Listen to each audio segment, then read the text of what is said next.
Here's video number 2. We're going to talk about the step-in harness. Maxie, here.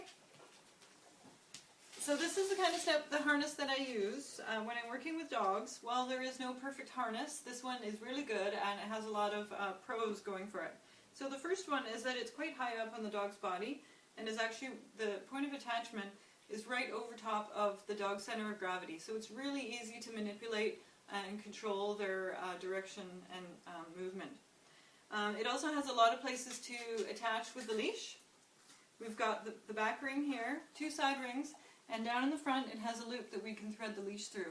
And I'll teach you how to use a balance leash when we'll be making use of that. So it's really easy to use. Good boy, Maxie. So just unclip your step-in harness and see that it basically can be up or down, the same on both sides. It goes on like a bra, so front legs through.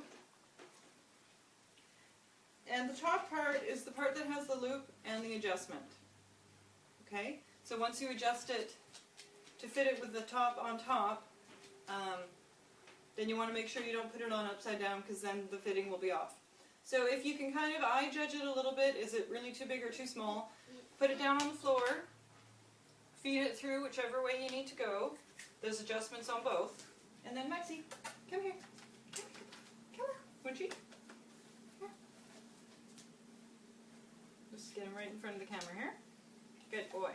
So the way we put it on is to stand beside the dog, hold it in front, lift one paw, put it through the hole, and the other paw, and Maxie, here, and bring it up. Max. Okay, so it should be snug, not too loose, not too tight. And there you have it, the step-in harness. So the leash I sent you is a T-Touch leash. You can't get them in stores like this because the difference is that they have clips on both ends. Because we always use 2 points of contact with dogs in T-Touch. It's significantly easier to help them stop pulling on the leash and to influence them in the direction we want to go. So take note that one of the clips is bigger than the other. We're always going to use the big clip. Maxie, come in front of the camera. The big clip on the back. Good boy. The big clip on the back like this. Now, assuming Blaze has a collar on, we can connect the other clip to the collar. 2 points of contact with 1 leash. So this is what we call 2 points of contact with the dog. So now the way I'm going to teach you to hold the leashes is with your thumbs down. We're not going to do any more wrapping around. Okay, I guarantee you that you will be able to control Blaze with the harness set up. You want to stay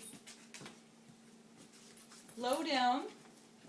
You want to stay close down by his shoulders or kind of in line with his head, and we're going to be walking like this. As much of the time as possible, we want to have a loose leash. You probably don't believe me, but we will eventually get him using the loose leash. So, for the time being, I can't really get into too much movement here right now in this video, but this is the way we're going to be setting you up when we start working with Blaze. Now, as we get him accustomed to the calming band, we're eventually going to try and get him back onto the Halti, or for Max, I have Snoot Loop here. This needs to be adjusted.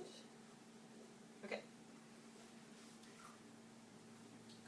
And I won't get into this too much right now, but oh, this is inside out.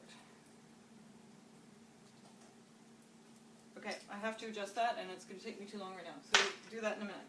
So eventually, we want to get to be able to have 2 points of contact with the Halti and the harness, which is a really good way to turn his head, to be able to break eye contact when he's staring at other dogs, and to control where you want him to go. Great tools, great combination, and we'll just leave it at that for now. Good luck!